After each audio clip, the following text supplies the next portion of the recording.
था जिसके साथ हमारी खूब यादें जुड़ी हुई हैं।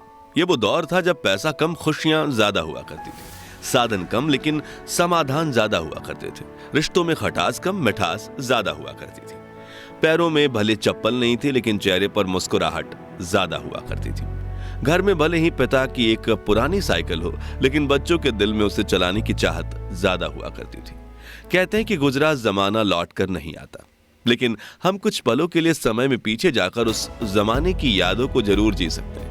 और आज के इस खास वीडियो में हम आपको ले चलेंगे 90 के दशक के उस दौर में जिसे देख आपके बचपन की यादें ताजा हो जाएंगी, आंखों में खुशी के आंसू भर जाएंगे और दिल कहेगा वो दिन भी क्या दिन थे। तो चलिए चलते हैं इस सुहाने सफर पर। आपको याद है उस वक्त माँ ईंट और मिट्टी से बने चूल्हे पर आग जलाकर खाना बनाया करती थी और शाम होते ही बच्चे खाने का इंतजार करते हुए माँ के साथ आंगन में बैठ जाते।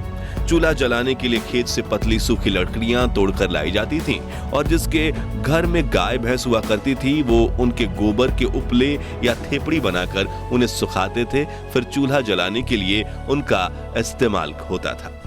और जिसके घर गाय भैंस नहीं होती थी वो पड़ोस से या मार्केट से 1 रुपए के 2 दर्जन गोबर के उपले खरीद कर लाते थे। फिर माँ फूंक फूंक कर चूल्हा जलाने की कोशिश करती थी और जब वो जल जाता था तो बच्चों की खुशी का ठिकाना ही नहीं रहता था। वहीं जब सब्जी मंडी जाने का मौका मिलता था तो वहां दुकानदारों को कोयले से जलने वाले चूल्हे पर पकौड़े, समोसे और कचौड़ी बनाते देख मुंह में पानी आ जाता था। और सामान के लिए मिले पैसों से कुछ पैसे बचा के हम नाश्ता खाने में खुद को रोक नहीं पाते थे। उस समय ना वॉशिंग मशीन होती थी, ना ज्यादातर घरों में पानी के नल। तभी घर की बेटियां कुएं से बाल्टी भर के पानी ले आती और थापी से पीट पीट कर कपड़े धोया करती थी, जबकि कुछ लोग कपड़े लेकर नदी के किनारे बने घाटों में चले जाते थे और वहीं कपड़े धोकर नहा भी लेते थे। आजकल तो लगभग सभी के पास पक्के मकान हैं, लेकिन उस दौर में गांव में सिर्फ एक आधा लोगों के पास ही पक्के के मकान हुआ करते थे। बाकी गांव के पास मिट्टी से बने हुए कच्चे घर हुआ करते थे। और आपको बता दूं कि जब दीपावली का त्योहार आता था तो लोग अपने इन्हीं घरों की मिट्टी और गाय के गोबर से लीपा पोती किया करते और इसे काफी शुभ माना जाता। लोगों के घरों की दीवारें आला या ताक कहे जाने वाले ऐसे स्थान जरूर दिख जाते थे जहां छोटी चीजें बहुत रखी जाती थी।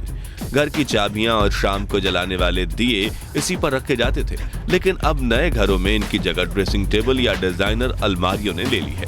तस्वीरों में दिख रही ये चिड़िया उन दिनों खूब दिखा करती थी, लेकिन आज ये विलुप्त होने की कगार पर पहुंच गई है। आपने इस चिड़िया को आखिरी बार कब देखा था और इसके मधुर ध्वनि का दीदार किया था? कमेंट में बताइए। याद है रोज शाम होते ही सभी दोस्त गली के नुक्कड़ पर मिला करते थे और खूब हंसी मजाक किया करते थे।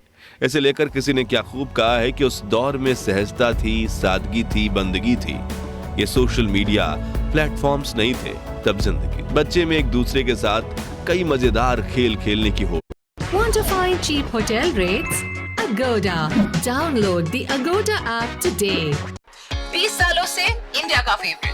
Make my trip. Download the app now. जैसे कि राजा, मंत्री, चोर, सिपाही, चिड़िया और छुपन छुपाई, इक्कल दुक्कल, गिट्टियां, अंताक्षरी, कच्चे पकड़म पकड़ाई, गिट्टी फोड़, आंख में चौली, लंगड़ी टांग, गिल्ली डंडा वगैरह। खैर, इनमें से बचपन में कौन सा खेल सबसे ज्यादा आपने खेला है कमेंट्स में बताइए। और अगर बचपन में आपने ये खेल नहीं खेले तो आपने 90s के बचपन का एक सुनहरा दौर मिस किया है। वहीं ये माचिस की ताश देखकर आप में से कुछ लोगों की आंखें भर आएंगी। ये ताश वही बच्चे बनाते थे जिनके पास ताश की गड्डी खरीदने के पैसे नहीं होते थे, लेकिन अपने रूल्स के साथ अपनी ताश खेलने का मजा ही कुछ और था। याद है वो स्वादिष्ट कैंडी जो 90 के दशक की शान हुआ करती थी। गुरु चेला जिसमें कैंडी का पैकेट घुमाने पर फोटो बदल जाती थी। पान पसंद, मैंगो बाइट, चटपटी कैंडीज, इकलिया, किस्मी, इमली की गोली, खाने वाली सिगरेट, जेम्स, आम पापड़, कप में मिलने वाली स्वादिष्ट जेली और मिल्की बार। ये कुछ ऐसी कैंडीज थी जो पूरे भारत में जोरों शोरों से बिका करती थी। खैर, इनमें से आपकी पसंदीदा कौन सी थी? कमेंट्स में बताइए। ये वो गलियां हैं जहां हम क्रिकेट खेलते वक्त जीवन की सभी समस्याएं भूल जाते थे। बच्चे बारिश के पानी में छपाक छपाक करके दौड़ते थे और अगर एक पुराना टायर मिल जाए तो छोटी सी लकड़ी की मदद से टायर को धकेलते हुए रेस लगाने का मजा ही अलग था। ये वही मोहल्ले हैं जिनके साथ हमारी सैकड़ों यादें जुड़ी हुई हैं। ये वही पेड़ हैं जहां देश के लाखों बच्चों को प्राथमिक शिक्षा मिली है, और जिन बच्चों को स्कूल जाने का सौभाग्य प्राप्त होता था वो महंगी बेंच नहीं बल्कि ऐसी लकड़ी की चारपाई पर बैठकर पढ़ते थे। जब पहली बार बंगाल में इंग्लिश स्पीकिंग क्लास खुली थी तब ऐसे दीवारों पर एडवर्टाइजमेंट दी गई थी, लेकिन आजकल तो अंग्रेजी के सामने हिंदी भी फीकी पड़ने लगी है। अब नजर नहीं आते ये डाकियां जिनकी साइकिल की घंटी सुनते ही घर में खुशियों की लहर दौड़ उठती थी। पोस्ट ऑफिस तो आज भी हैं, लेकिन खत लिखने वाला कोई नहीं। याद है गांव से शहर गए लोग जब परिवार को एसटीडी पीसीओ पर फोन किया करते थे तो पूरे गांव में खुशहाली फैल जाती थी। प्रेमी प्रेमिका तय किए गए समय पर एसटीडी बूथ के पास बैठकर एक दूसरे को फोन लगाने की राह देखते थे, और सिक्के खत ना इसलिए बात करने से ज्यादा ध्यान सेकंड्स पर होता था। लेकिन यार मजा बहुत आता।